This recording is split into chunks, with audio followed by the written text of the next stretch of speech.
My name is Johann Hari. My book, Chasing the Scream, The First and Last Days of the War on Drugs, is being published here in Brazil by Companhia das Letras. One of the reasons I wrote the book is because one of my earliest memories is of trying to wake up one of my relatives and not being able to. And I didn't understand why then, because I was just a little boy. But as I got older, I realised we had drug addiction in my family. And one of the things that most surprised me, and I think you really see playing out here in Brazil, is that addiction is not what we think it is, and drugs are not what we think they are. We've been told this story for 100 years, that addiction is caused by the chemicals within the drug. So we think if we kidnapped 20 people off the street and we injected them all with, say, heroin for a month, at the end of that month they'd all be heroin addicts, for a simple reason. There's a chemical hook within heroin that their bodies would start to kind of desperately physically need. And that's what addiction is, that hunger, that desire for the chemical hook is what addiction is. That's what I believed. The first thing that alerted me to the fact there's something wrong with that story was when it was explained to me. In Britain, if you step out into the street and you get hit by a truck and you break your hip, you'll be taken to hospital and you'll be given loads of a drug called diamorphine. Diamorphine is heroin, it's just the medical name for heroin. If any of you have got a British grandmother who's had a hip replacement operation, she's taken lots of heroin. If what we think about addiction is right, that it's caused by the chemical hooks in the drug, what should be happening to all these people in hospital who are being given heroin for quite long periods of time? Some of them should be becoming heroin addicts. This has been studied very carefully, it virtually never happens. And when I learned that, I was so kind of puzzled. I didn't really understand it, and I only really understood what's actually going on with addiction when I went to Vancouver and met an incredible professor of psychology called Bruce Alexander, who explained to me an experiment which has really changed how we think about addiction.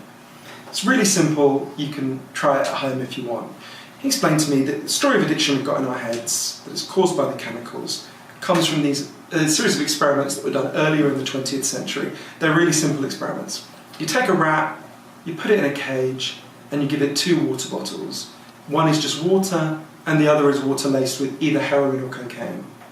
If you do that, the rat will almost always prefer the drugged water and almost always kill itself quite quickly within about a week. So there you go, right? That's our story about addiction.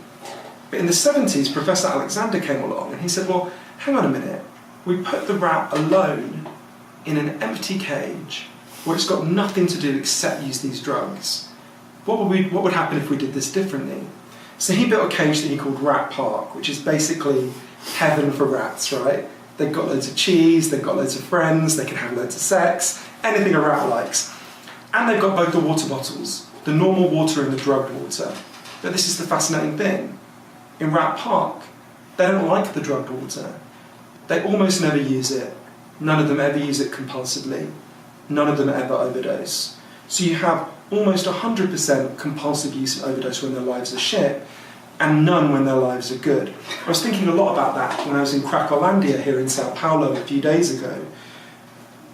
You want to understand why people are much more addicted in Cracowlandia when they're homeless and they've been driven out of where they live and they've got no meaning or purpose in their lives because they've been deprived from it, and why there's relatively low addiction in privileged areas where people have a high sense of purpose and a lot of the live in the equivalent to Rat Park.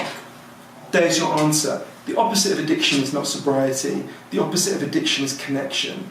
And the main causes of addiction lie not in the chemical hooks within the drug itself. They lie in our cage. If you've got a dysfunctional cage, you'll have a lot of addiction.